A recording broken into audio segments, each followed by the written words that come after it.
Selamat datang di podcast bersama UPT Perpustakaan dan PAI Pasca Sarjana IAIN Curup. Inspirasi untuk Anda. Pada kesempatan kali ini, kita akan berbincang-bincang santai mengenai alasan dan juga pengalaman lanjut di Pasca Sarjana PAI IAIN Curup ini, khususnya di prodi PAI ini. Oke, saya mau tanya ke Salsa nih. Kenapa sih Salsa mutusin buat lanjut S2 di Pasca Sarjana PAI, khususnya di IAIN Curup? Terima kasih sebelumnya Ana atas pertanyaannya. Kalau dari pengalaman saya sendiri ya, mungkin sebenarnya di awal tentu mungkin kita pasti ada ragunya di awal ya, mau lanjut S2 atau tidak. Mungkin ada plan, ada yang mau kerja dulu ataukah ada mungkin opsi lain ya, PPD dan lain sebagainya. Cuma hanya saja untuk saya pribadi, alasan terkuat saya untuk lanjut di S2 ini di prodi PAI yang pertama mungkin support orang tua sebenarnya ya. Jadi bagaimana orang tua mendorong dan juga selain orang tua dan juga semangat dorongan dari beberapa dosen untuk lanjut. Jadi Bismillah ya, dengan beberapa support itu dan juga karena kita juga S1-nya di sini di PAI di IAIN Curup. Linear ya, dengan alasan linear itu insyaallah Bismillah kami putuskan untuk lanjut. Oke, bagus ya. Berarti adanya dorongan dari orang tua dan juga support ya dari teman, dari kerabat dan juga dari dosen. Oke. Kalau dari Rio sendiri ini apa sih yang klik gitu di hati untuk lanjut di S2 PAI Pasca Sarjana IAIN Curup? Ya, kurang lebih hampir sama seperti saudara Salsa tadi ya. Namun yang sedikit membedakan, kalau Salsa tadi dikatakan di awalnya mungkin ada keraguan gitu mau lanjut atau enggak. Tapi kalau saya ya memang sejak awal itu sudah ada keinginan dan keyakinan buat lanjut setelah selesai S1 gitu. Namun kemarin itu sempat ragunya bukan di diri, tapi ragunya di dukungan atau support orang tua, karena dengan biayanya yang lumayan gitu kan ya. Tapi alhamdulillah dengan berbagai macam usaha ikhtiar, qadarullah Allah izinkan untuk lanjut ke S2. Jadi setelah sidang kebetulan ketemu juga dengan dosen yang langsung menawarkan untuk lanjut gitu, dikasih jalan gitu ibaratnya kan, langsung saya ambil. Mungkin itu untuk diri saya. Masya Allah, ini dari alasannya kita lihat dari ada yang mulai dari keraguan, ada yang mulai dari motivator begitu ya. Tadi kita dari ceritanya Rio kita bisa ambil kesimpulan bahwa kalau kita ada niat gitu, dalam hati ada niat yang baik, pasti akan ada jalan gitu. Iya, benar sekali. Oke, baik. Tadi menyinggung dari biaya ya, katanya.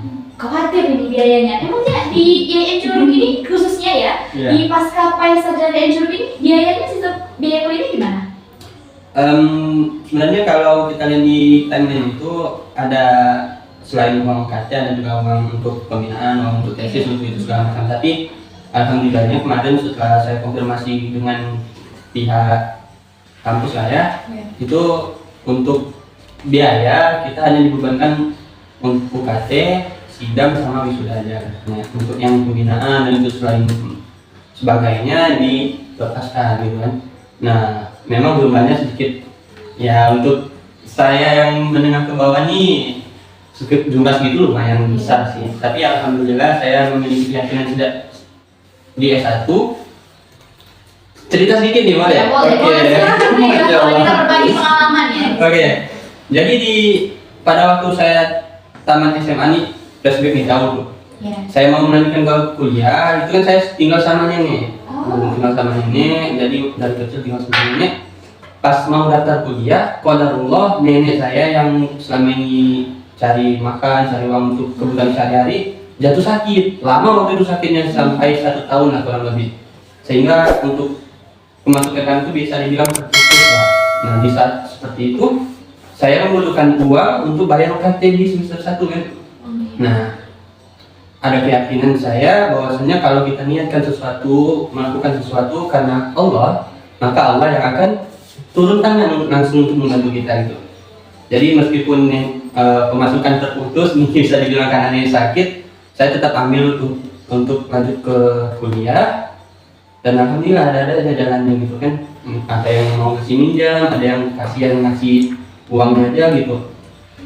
begitu juga di S2 ini. Di S2 kemarin itu saya setelah sidang disuruh daftar mau tes. Nah pas tes itu disuruh bayar kan. Masya Allah sekali, itu uang yang saya punya cuma 0 rupiah, nggak ada uang sama sekali. Gimana saya ikut tes? Saya ikut tes minjam dengan teman. Alhamdulillah ada teman yang mau ngasih gitu kan. Setelah tes, ya dikasih pengumuman lulus gitu. Selamat Anda lulus, tapi bayar UKT dulu kan gitu ya. Nah UKT-nya lumayan gitu. Di situ yang saya berpikir apakah harus berhenti atau enggak. Tapi dalam hati itu kan dulu saat aku nggak ada uang, saat pemasukan aku terputus, ada jalan Allah kasih kalau saya punya niat dan keinginan, dengan syarat kita tetap berusaha gitu. Artinya kita mencari di sana atau kemana, bagaimanapun caranya kita coba cari semampu kita. Entah berhasil atau enggak, nanti Allah yang kasih hasilnya. Kayak tawakal. Iya. Seperti ada maqul itu manjada wajada. Barang siapa yang bersungguh-sungguh maka dia akan mendapatkan apa yang dia inginkan. Insya Allah sekali ya.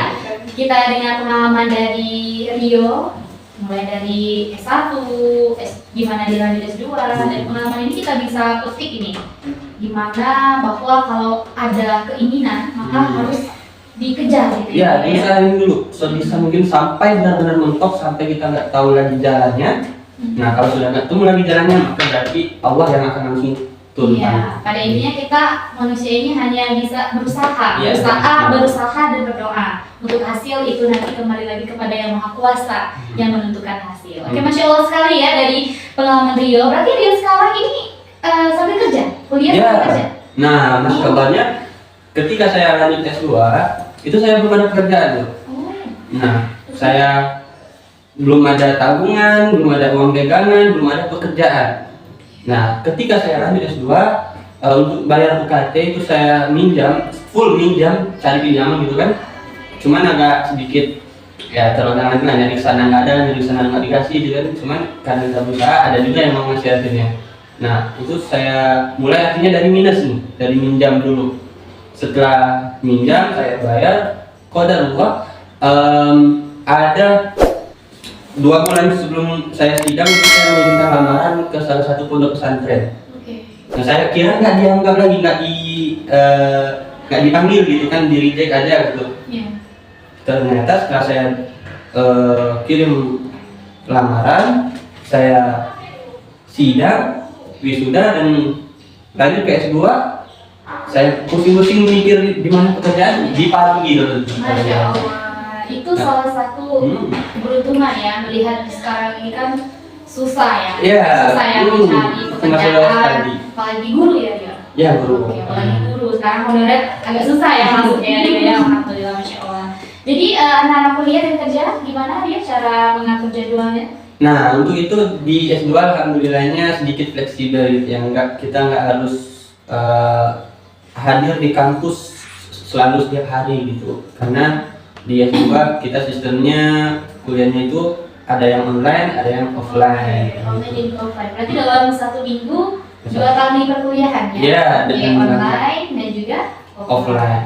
Nah, kalau ketika offline ya karena nggak makan banyak hari kan, kadang cuma sehari gitu, bisa saya izin ke pihak sekolah atau yayasan.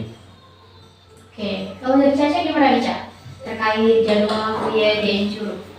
Ya, baik, kalau untuk terkait dengan jadwal mungkin seperti disampaikan oleh saudari tadi, mungkin kita lebih fleksibel ya dari pengalaman kita kuliah D1.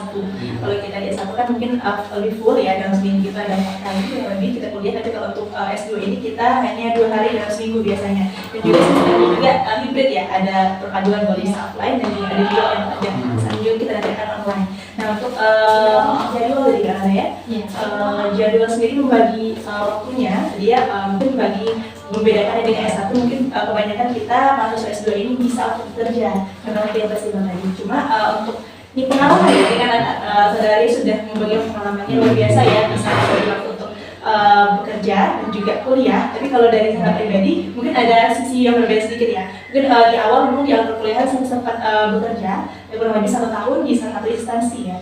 Nah, namun kalau dari pengalaman yang berbeda itu mungkin agak struggle ya untuk membagi dirinya. Mungkin kami tidak melanjutkan di sana. Mungkin kami mencari pekerjaan sekarang itu yang mungkin yang lebih part time, yang bisa fleksibel. Ketika yang kalau orang dulu bilang banyak dulu sebelum kita lanjut S2 tuh ada yang bilang ya enak kuliah S2 itu santai ya, hanya 2 hari. Tapi di pengalaman saya pribadi, ya mungkin kalau yang Rio dan teman-teman yang lain mungkin bisa membagi itu, mungkin kalau dari saya pribadi untuk membaginya itu perlu apa ya, harus ada komitmen dari kita sendiri ya. Tidak semuanya yang bisa membagi waktu itu, tapi mungkin kalau kita memilih untuk bekerja sambil kuliah, kita harus komitmen ya untuk bisa membagi waktu keduanya, karena kuliah S2 ini juga harus kita prioritaskan tentunya. Berarti harus pintar-pintar manajemen waktu ya. Oke, bagus. Ada nggak sih bedanya kuliah waktu di S1 dan juga di S2? Nah, saya ini ya, kita ini kan dari alumni PAI S1-nya di Encuru, di kampus yang sama, tapi mungkin di situasi yang berbeda, di satu tingkat lebih tinggi. Ada nggak sih bedanya antara kuliah di S1 dan juga kuliah di S2? Kita salah dulu Oke. boleh. Gimana nih Salsa? Mungkin kalau dari perbedaan yang sangat mencolok itu mungkin yang pertama itu terkait dengan jadwal ya. Kegiatan mungkin dari waktu yang fleksibel itu yang pertama. Kemudian yang kedua mungkin dari segi relasi ya. Kalau kita S1 kan kita teman-temannya mungkin seumuran semua. Nah kalau kita di S2 tentunya kita kebanyakan itu yang beragam, yang bervariasi. Mungkin mereka ada yang sudah menikah, ada yang sudah bekerja. Nah itu mungkin beragam ya dari latar belakang dari teman-teman itu sendiri. Kemudian juga perbedaan yang lain mungkin tadi ada nggak ya? Ya mungkin sedikit menambahkan kalau yang saya pribadi rasakan gitu ya, perbedaan yang sangat menonjol itu karena tadi disinggung oleh saudari Salsa juga, di S2 ini kita menemui teman atau rekan gitu yang mereka sudah bekerja atau sudah berpengalaman dalam dunia pekerjaan dan sudah menikah gitu kan. Nah, otomatis ketika berdiskusi dengan mereka itu kita tidak hanya berbicara tentang teori, tetapi juga mencari tahu pengalaman-pengalaman mereka selama dalam dunia pekerjaan gitu. Misalnya kita berbicara tentang teori belajar behavioristik, nah mereka selama pembelajaran ternyata sudah mencoba untuk menerapkan itu, namun ada kendala di sini. Nah mereka menyampaikan itu kepada kami, yang mungkin pada waktu S1 kita tidak menemukan itu karena kita tidak tahu atau tidak ada rekan yang memberitahu kita pengalaman mereka di dunia itu gitu kan. Nanti S2 itu saya banyak menemukan kayak itu, misalnya aja ada rekan saya yang dia mengajar di sekolah anak-anak yang berkebutuhan khusus gitu. SMP ya? Iya, SMP. Nah, itu pernah kami berdiskusi tentang salah satu kesulitan dalam menghadapi anak yang berkebutuhan khusus, dalam mengajar anak yang berkebutuhan khusus itu. Nah, di saat kami sedang berbicara tentang teori-teori, ada teman kami yang sudah berpengalaman itu, maka dia yang menyampaikan, oh teorinya memang seperti itu, tapi yang kami jalankan, yang kami rasakan gitu katanya. Jadi kita lebih membuka kacamata gitu. Oh ternyata seperti ini, walaupun teorinya mengatakan ini, ternyata kalau di lapangannya, di realitanya seperti ini gitu kan. Jadi kita lebih terbuka wawasannya. Nah itu yang membedakan menurut saya kalau di S1 ataupun S2. Namun sih kalau Boleh. yang salah satu juga yang berbeda ya, mungkin dari segi tugas teman-teman. Nah, Ternyata tugas, yang ya. disampaikan oleh saudara Rio tadi, mungkin kalau ke diskusinya lebih seru ya, karena kita dari basis teman-teman banyak yang sudah berada di lapangan. Namun untuk dari segi bentuk tugasnya sendiri, mungkin kalau perbedaannya kalau untuk mungkin di S2 masih ada makalah ya, kita masih ada makalah Ya, akan tetapi kalau tidak salah ada namanya kurikulum OB ya. Jadi setiap mata kuliah itu kita harus ada produk. Nah, atau ada yang harus kita hasilkan, baik itu mungkin nanti buku chapter ataupun artikel. Itu yang mungkin membedakan dengan kuliah di S1.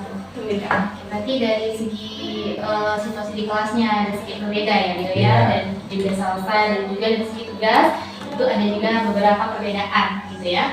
Nah kalau untuk dosennya gimana? Ada nggak sih perbedaan cara mengajar gitu dosen di S1 dan juga di S2? Coba Salsa dulu, Salsa atau Rio dulu nih?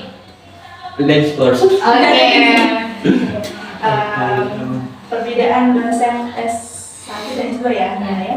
Mungkin kalau mungkin dari syarat dari dosennya mungkin tentunya yang berbeda. Mungkin kalau di S2 dan S3 itu tentunya mereka yang sudah dokter atau profesor. Nah jadi untuk dari segi bagaimana interaksi kita dengan dosen mungkin tidak terlalu jauh, akan tapi kalau saya pribadi ya itu merasakan lebih kolaboratif. Kalau misalnya kita S1 kan kita seumuran, juga mungkin masih ada peran guru itu sebagai mu'ankar ataupun murabi, tapi kalau kita S2 ini benar-benar dosen-dosennya itu memposisikan kita sebagai partner ya mungkin ya. Nah kalau kita misalnya di S2 ini lebih ke mereka panggil kita bapak ibu ya atau teman-teman, jadi kita merasa mereka juga merasa sering memancing kita untuk membagikan gimana bapak ibu pengalaman Pendekatannya gitu ya. katanya lebih kolaboratif ya.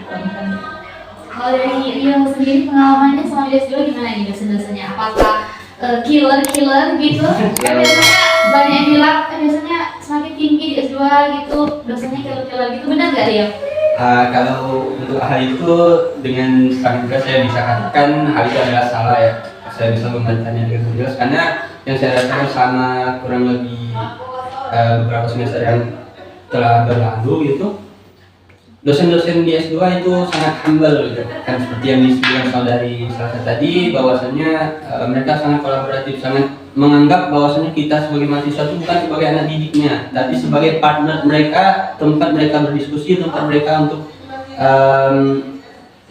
gimana bahasanya itu membicarakan suatu hal gitu, saling bertukar wawasan, bertukar pengalaman gitu.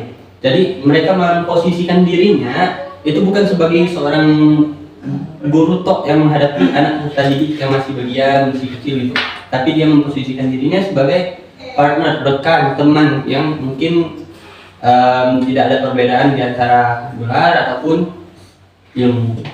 Jadi mereka sangat humble dengan mahasiswa di S2. Oke, berarti kata-kata killer itu nggak ada ya? Nggak ada. Kita hanya keberkahan itu aja ya, oke. Jadi nih dari cerita-cerita kejadian kita tadi, menurut Rio dan juga Salsa gimana nih? Worth it gak sih kuliah di S2 PAI YIN Curug nih? Kalau dari rating 1 sampai 10 nih kira-kira berapa? Ayo. Mungkin saya duluan ya. Kalau worth it-nya Sangat worth it atau ya, gimana? menurut saya pribadi sangat worth it karena apalagi untuk mereka yang mengejar karir di S2 itu sangat worth it dan sangat penting untuk kita lanjutkan atau kita ambil gitu, karena di sini kita bisa menemukan berbagai macam relasi atau networking gitu, baik dengan dosen, baik dengan rekan-rekan mahasiswa sendiri, karena di rekan-rekan kita juga ada yang sudah bekerja bersekian tahun atau sudah terjun di dunia pekerjaan beberapa tahun gitu kan. Jadi kita bisa mendapatkan relasi networking dengan bertemu dengan mereka gitu. Selain itu juga kita bisa membuka kacamata kita lagi, menambah wawasan kita lebih luas. Ternyata apa yang kita pelajari selama ini di S1 itu mungkin bisa dibilang hanya sebagian kecil dari dasarnya saja gitu. Yang mungkin menurut kita skripsi itu adalah hal yang paling sulit, Masya Allah. Ternyata ada hal yang lagi iya, mungkin seperti itu sih menurut saya. Kalau dikasih rating antara 1 sampai 10 mungkin bisa 10 atau 10,5? bisa dibilang 9 ya. Untuk Salsa gimana nih? Kalau tadi tanya tentang worth it ya, sama seperti Rio ya, sangat worth it. Misalnya kami sangat bersyukur ya dengan kesempatan kuliah di S2 ini. Kalau dari segi rating ya kalian ya, kalau tadi itu 9/10 ya, kami nggak jawab 9 atau 8/10. Oke, bagus. Berarti sangat worth it ya untuk lanjut di S2 PAI Pascasarjana yang Curug. Nah, kalau untuk fasilitasnya gimana nih? Di Pascasarjana S2 PAI gimana Kak? Dari Rio dulu nih, gimana fasilitasnya? Untuk fasilitas alhamdulillah semuanya itu cukup memadai ya. Apa yang kita butuhkan, terus misalnya kayak kalau kita butuh fokus atau kita butuh charger, bahkan kalau kita kepanasan kita butuh AC. Ada AC-nya juga ya? Iya, Masya Allah. Itu untuk keseluruhan apapun yang kita butuhkan di saat kuliah, entah itu offline ataupun online, itu alhamdulillah semuanya terfasilitasi dengan baik. Oke. Untuk Salsa bagaimana Salsa? Kalau terkait fasilitas ya, karena mungkin sama seperti tadi ya, alhamdulillah yang kami rasakan aman-aman saja sejauh ini untuk fasilitas mengenai dari pihak kampus, dan mungkin dari lokalnya juga cukup nyaman, dan juga mungkin sistem yang lebih fleksibel, kita bisa offline dan juga online dalam segi perkuliahan. Lagi sekarang tentunya banyak sekali ya, mungkin di kampus kita ini pembangunan baru ya. Contohnya kemarin ada gedung baru ya. Kita tahu mungkin juga kita akan bisa menggunakan seperti smart classroom. Dan juga di Enjurup ini juga setiap sudutnya itu sudah ada wifi-nya. Iya. Ya, semuanya sudah tersedia. Jadi mahasiswa itu nggak perlu bingung-bingung lagi nih. Mau internet, mau misalkan nyari tugas gitu nggak usah pusing-pusing lagi. Jadi karena setiap sudut itu sudah tersedia wifi ya. Semua kelas, semua gedung-gedung itu semua sudah tersedia wifi. Di perpustakaan Enjurup ini juga sudah tersedia, di Pascasarjana. Intinya di semua lingkungan kampus Enjurup itu sudah tersedia wifi-nya. Dan juga untuk mengaksesnya itu bisa kemana? Untuk akses TIPD. Oke, ke TIPD ya. Jadi untuk mahasiswa nanti ketika masuk bisa mengakses internet ya ke TIPD. Nah, satu kata dong Kak untuk adik-adik atau rekan-rekan yang masih ragu untuk lanjut di S2 PAI Pascasarjana Enjurup ini. Apa sih Kak satu kata nih yang untuk yang masih ragu ini untuk Mungkin lanjut? selesai. Oke, coba selesai dulu. Oke, baik. Kalau satu kata kayaknya sekarang selalu singkat ya. Untuk kakaknya Passing ya. Oke, Passing aja ya. Ya, kasih Ustaz. Untuk teman-teman yang mungkin yang masih ada keraguan, ya. Ini yang kami rasakan juga sebelumnya dulu. Namun mungkin tadi menyinggung di pertanyaan awal tadi Rana terkait dengan alasan ya.